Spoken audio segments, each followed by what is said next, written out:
Bison முட்டி செத்து போன இந்தியன் உமன் அப்படின்னு சொல்லிட்டு பேப்பர்ல வந்திருக்கும். கரடி முதுகு சொறியறத பாத்திருக்கீங்களா?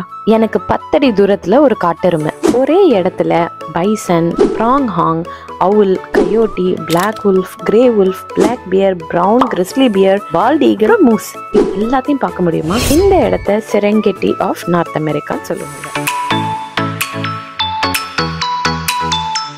எல்லாருக்கும் வணக்கம். இன்னைக்கு நம்ம எல்லோஸ்டோன் சீரீஸை தொடங்குறோம். ரூஸ்வெல்ட் ஆர்ச் வழியா போய் 1903 தான் இதை கட்டியிருக்காங்க. With powerful line for the benefit and enjoyment of the people. எங்களுக்கு இதில் ரொம்ப எக்ஸைட்மெண்ட் ஏன்னு கேட்டால், இதுதான் ஃபர்ஸ்ட் நேஷ்னல் பார்க்கு 1872 வந்துட்டு டிக்ளேர் பண்ணது. இங்கே நிறைய வைல்ட் லைஃப் சாங்சுரிஸ் இருக்குது, நிறைய ஜியோதர்மல் அண்ட் அன்பிரடிக்டபிள் வில்டர்னஸ் இங்கே இருக்குது. இங்கே ஒரு ஃபோட்டோவை எடுத்துட்டு அப்படியே கிளம்பிட்டோம் நெக்ஸ்ட் பிளேஸ்க்கு, mammoth hot spring.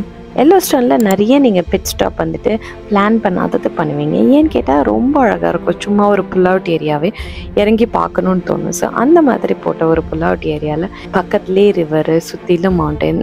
It's beautiful, amazing view. அங்கேருந்து கொஞ்சம் தூரம் போனோன்னே அடுத்த புல் அவுட் ஏரியாவில் பார்த்தா ரேஞ்சர்ஸ்லாம் வந்துட்டு நிறைய ஐட்டம்ஸ் வச்சுட்டு இருந்தாங்க. ஸோ குழந்தைங்களுக்கு என்கேஜிங்காகவும் இருக்கும் அப்படின்னு சொல்லிட்டு அங்கே போய் நாங்கள் பார்த்தோம் வந்துட்டு பைசன் அண்ட் பைசனோட ஐட்டம்ஸ்லாம் எப்படி வந்துட்டு ட்ரைபல் பீப்புள் இங்கே யூஸ் பண்ணாங்க, அதாவது நேட்டிவ் அமெரிக்கன்ஸ் அப்படின்னு சொல்லிட்டு அதை பற்றி எக்ஸ்பிளைன் பண்ணிட்டு இருந்தாங்க. அப்படிதான் அது யூனிகார்ன் ஆயிடும். You shouldn't have. If you keep it in the middle, it will be a unicorn. If it's really swift. No, he's just explaining like the tribe எல்லாம் வந்துட்டு எப்படி எல்லா பார்ட் ஆஃப் பைசனே வாழ்ந்தாங்கன்னு சொல்லிட்டு. ஸோ இது தண்ணி குடிக்கிறதுக்கு, ஸோ இது வந்துட்டு இதை எடுத்து சாப்பிட்றதுக்கு, அதுக்கப்புறம் வந்துட்டு இது ஷூ எடுத்துட்டு போகிறதா, அதோட bladder. So they would drink out of that. It's old now, but that would be what they would do. Yeah. And இது வந்துட்டு ஃப்ளை எல்லாம் இருந்துச்சுன்னா ஸ்வாட் பண்ணுவாங்களாம்.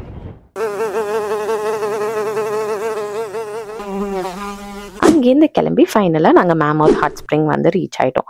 வந்த உடனே பார்த்தா இங்கேயும் ஒரு ரேஞ்சர் வந்துட்டு பியர் சேஃப்டி எக்ஸ்பிளைன் பண்ணிட்டு இருந்தாங்க. பிகாஸ் என்னோட பசங்க எல்லாரும் வந்துட்டு ஜூனியர் ரேஞ்சர் பேட்ச் வாங்கணும்னு சொன்னதுனால இந்த மாதிரி செஷன்ஸ் எல்லாம் அட்டன் பண்ணி சைன் வாங்கணும் புக்கில். அப்போ தான் வந்துட்டு உங்களுக்கு வந்துட்டு ஜூனியர் ரேஞ்சர் பேட்ச் கொடுப்பாங்க. அதனால நாங்கள் நின்று அந்த செஷனையும் அட்டன் பண்ணோம். அப்புறம் நாங்கள் விசிட்டர் சென்டருக்குள்ளே போயிட்டு ஜூனியர் ரேஞ்சருக்கு ஒரு நேஷ்னல் பார்க்லையுமே வந்துட்டு ஒரு புக்லெட் கொடுத்துருப்பாங்க. அந்த புக்லெட்டில் ஏஜ் வைஸ் வந்துட்டு உங்களுக்கு டாஸ்க் இருக்கும். அந்த டாஸ்க்கை முடிச்சிங்க அப்படின்னு சொன்னால் ஜூனியர் ரேஞ்சர் பேட்ச் இருக்கும், அதை நீங்கள் வாங்கிக்கலாம். ஸோ இது வந்துட்டு என் குழந்தைங்களுக்கு நான் ஸ்டார்ட் பண்ணியிருக்கேன். So that every national park நாங்கள் போகும்போதும் அவங்களுக்கும் something interesting will be happening. இது வந்துட்டு ரொம்ப இன்ட்ரெஸ்டிங் வே ஆஃப் என்கேஜிங் உங்கள் கிட்ஸ் எப்போவுமே நேஷ்னல் பார்க் போகும்போது. எல்லாத்தையும் முடிச்சுட்டு விசிட்டர் சென்டர்லேருந்து வெளியில் வந்தால் ப்ராங் ஹார்ன்னு சொல்லிட்டு ஒரு விதமான எல்க் டியர்ன்னு சொல்வேன் நான். அது பார்த்தோம். அப்படியே வந்துட்டு புல் மேய்ஞ்சிட்டு இருந்தது.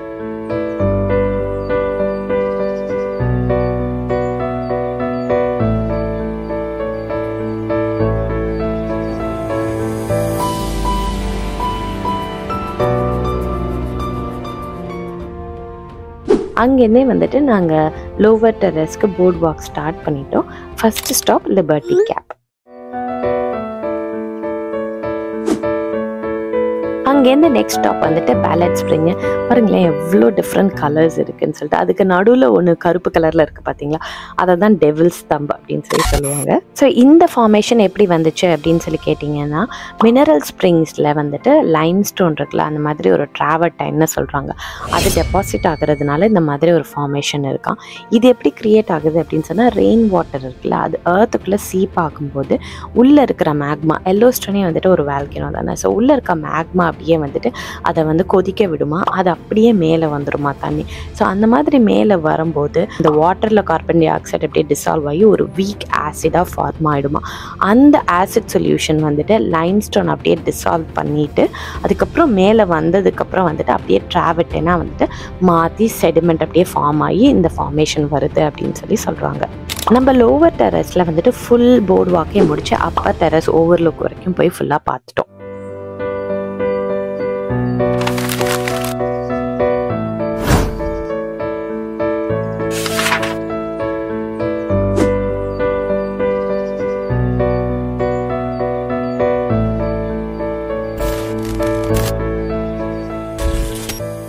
வெயில் தான் ரொம்ப கொடூரமாக இருந்துச்சு. நாங்கள் கொஞ்சம் லேட்டாக வந்துட்டோம். என்ன கேட்டிங்கன்னா வந்துட்டு ஏர்லி இந்த மார்னிங் இல்லை லேட் இந்த ஈவினிங் வந்தீங்கன்னா பெட்டராக இருக்கும். பிகாஸ் ஃபோட்டோஸ் எல்லாம் கூட ரொம்ப கஷ்டமாக இருந்துச்சு வெயில் எனக்கு பின்னாடி இருந்ததுனால. இப்போது next stop Tower Falls. Mammoth Hot ஸ்ப்ரிங்லேருந்து கொஞ்சம் தூரம் போன உடனே வந்துட்டு பார்த்தா ஒரு டிராஃபிக் ஜாமு. என்னன்னு இறங்கி போய் பார்க்கலான்னு சொல்லிட்டு நான் இறங்கி இருந்தேன். பார்த்தா ஒரு அனிமல் இருந்துச்சு. அது என்னென்னா குட்டி கருப்பு கரடி சாப்பிட்டுட்டு இருந்துச்சு. எப்போதுமே எல்லோ ஸ்டோனில் டிராஃபிக் ஜாம் இருந்துச்சுன்னா ஆல்மோஸ்ட் ரீசன் வந்துட்டு ஏதாவது அனிமல் என்கவுண்டர் தான். சரி, அதனால தான் நான் போனேன் நான். பட் காருக்கு திரும்பி வந்து சொல்லலான்னு பார்த்தா வந்துட்டு கார் லாக் ஆயிருந்துச்சு. ராஜு சொல்கிறான் பைசன் இருக்குது நீ எங்கே இருக்குன்னே எனக்கு தெரியல. திரும்பி பார்த்தா 10 தூரத்தில் ரொம்ப பக்கத்தில் இருக்குது. டே சரி ஓகே காரை ஓப்பன் பண்ணுறா, அப்போ தான் நான் உள்ளே வர முடியும். நீ பாட்டுக்கு வந்துட்டு காரை மூடியிருக்கேன் அப்படின்னா கார் டோரை லாக் பண்ணிட்டு திறக்கவே இல்லைங்க. அதுக்கப்புறம் ஃபைனலாக திறக்க விட்டான். இது வந்துட்டு ராஜுவோட 5வது அட்டெம்ப்ட் என்னை கொலை பண்ணுறதுக்கு. எவ்வளோ கிட்டக்க இருந்துச்சுன்னு மட்டும் நீங்களே பாருங்கள். விஷ்ணு மயிரிலையில் உயிர் தப்பித்தாள், இல்லைன்னா அங்கேயே பைசன் முட்டி செத்து போன இந்தியன் உமன் அப்படின்னு சொல்லிட்டு பேப்பரில் வந்திருக்கும்.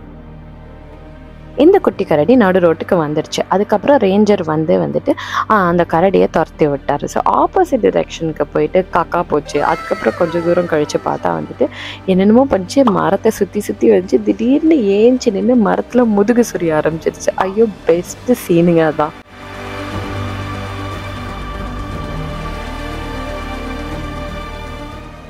அதுக்கப்புறம் அங்கேருந்து கிளம்பி கொஞ்சம் தூரத்துலேயே பார்த்தீங்க அப்படின்னு சொன்னால் ஒரே இடத்துல கிரிஸ்லி பியர், பிளாக் பேர், அதுக்கப்புறம் பைசன், இது 3 பார்த்தோம். இதில் என்னன்னு கேட்டால் வந்துட்டு நான் கேமரா எடுக்கிறதுக்கு முன்னாடி வந்துட்டு பிளாக் பேர் வந்துட்டு பைசன் பக்கத்தில் கிட்டக்க போயிடுச்சா. உடனே பைசன் ஏஞ்சி நின்று ஒரு சத்தம் கொடுத்துச்சு பாருங்க. அதில் பிளாக் பேர் பயந்து ஓடிடுச்சு. சத்தம் போடாத, சாத்து கத்த கூடாது. சாத்து ஏன் சாத்து இப்படி பண்ற? ஃபைனலாக இது எல்லாத்தையும் பார்த்து முடிச்சுட்டு நாங்கள் டவர் ஃபால்ஸ் ரீச் ஆனோங்க. அது ஒரு 0.5 மைல்ஸ் ஹைக்கு தான் இருக்கும். போய் பார்த்தா வந்துட்டு 132 ஃபீட் வாட்டர் ஃபால்ஸு செம்ம பியூட்டிஃபுல்லாக இருந்துச்சு. என்னமோ ஒயிட் சில்க் ரிப்பன் மாதிரி இருந்துச்சு. அந்த பெசால்ட் காலம் பக்கத்தில் கீழே விழும்போது ரொம்ப பியூட்டிஃபுல்லாக இருந்துச்சு.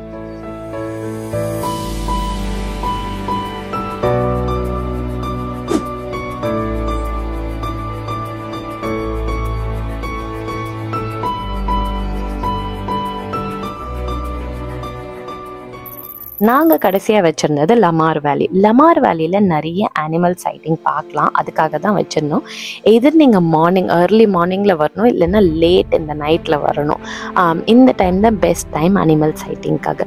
ஸோ இங்கே போன உடனே எங்களுக்கு என்ன தெரிஞ்சிச்சுன்னா அப்படியே கூட்டமாக பைசனுங்க. அப்படியே எனக்கு தெரிஞ்ச hundreds and hundreds of bison நாங்கள் பார்த்தோம். அப்படியே எறும்பு மாதிரி குட்டியாக அங்கங்கே இருந்துச்சு. அது பார்த்தா பாதி நேரம் வந்துட்டு நடு ரோட்டில் வந்துட்டு ஜாம் பண்ணிடுச்சு. இது வந்துட்டு எல்லோ ஸ்டோன்ல வந்து ஃபன்னியா பைசன் ஜாம்னு சொல்றாங்க டிராஃபிக் ஜாமுக்கு பதிலா. இது போயிடுச்சுன்னா பண்ணலாம், பொறுமையா போ, மெதுவா பண்ணு. அது பாப்பாவை தாண்டா ரொம்ப பிரச்சனை பண்ணும்.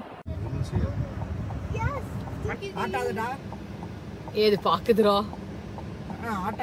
மறக்குது. டேய் என்னங்கடா நினைச்சிட்டு இருக்கீங்க? வண்டியில உட்கார்ந்து யார் கூட பேசிட்டு இருக்கீங்க? என் கூட நானே பேசி எனக்கு நானே தைரியம் சொல்லிக்கிட்டு.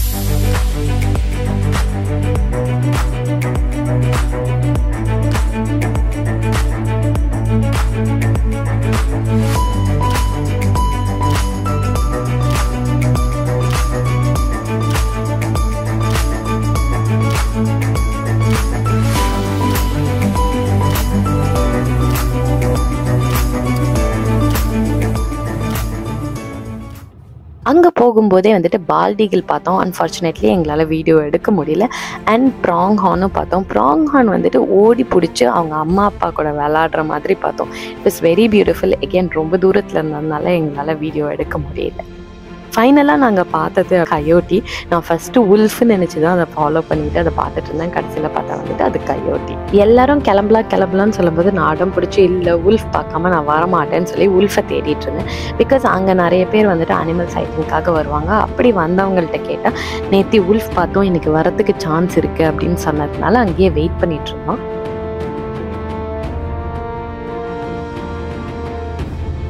பட் அன்ஃபார்ச்சுனேட்லி வந்துட்டு திடீர்னு பார்த்தீங்கன்னா கிளியர் ஸ்கையாக இருந்தது. அப்படியே ஒரு ஸ்டார்ம் உள்ளே வந்து ஃபுல்லாக மறைச்சிடுச்சு. அங்கேருந்த பைசன்லாம் கூட கடன்னு ஓட ஆரம்பிச்சிடுச்சு. அண்ட் தென் இதில் என்ன ரொம்ப பியூட்டிஃபுல் திங் அப்படின்னு சொன்னால், ஆப்போசிட் சைடில் சன் செட் ஆகிட்டு இருந்துச்சு. இந்த சைடில் ஸ்டார்ம் வந்தோன்னே வந்துட்டு டபுள் ரெயின்போ ஃபார்ம் வந்துச்சு. ஸோ 5 minutesல கம்ப்ளீட் சீனரி சேஞ்ச். எல்லாருமே அந்த இடத்துல இல்லாமல் பறந்து கிளம்பிட்டாங்க. ஸோ கம்ப்ளீட் பிளேஸ்மே எம்டி ஆயிடுச்சு. நாங்களும் கிளம்பிட்டோம். செம்ம பியூட்டிஃபுல்லான வியூ.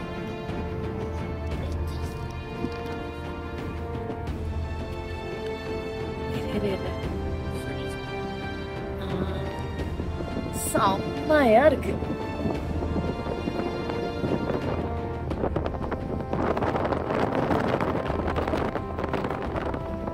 ஆனால் லமார் வேலி தாண்டின உடனே வந்துட்டு கிளியர் ஆகிடுச்சு. And we saw the most beautiful sunset while going home. So that is end of day 1 Yellowstone. இது மட்டும் இல்லைங்க, இந்த மாதிரி நிறைய பியூட்டிஃபுல் எக்ஸ்பீரியன்ஸ் இருக்குது. ஸோ சேனலுக்கு சப்ஸ்கிரைப் பண்ணுங்கள் இந்த மாதிரி ட்ராவல் அட்வென்ச்சர்ஸ் பார்க்குறதுக்கு.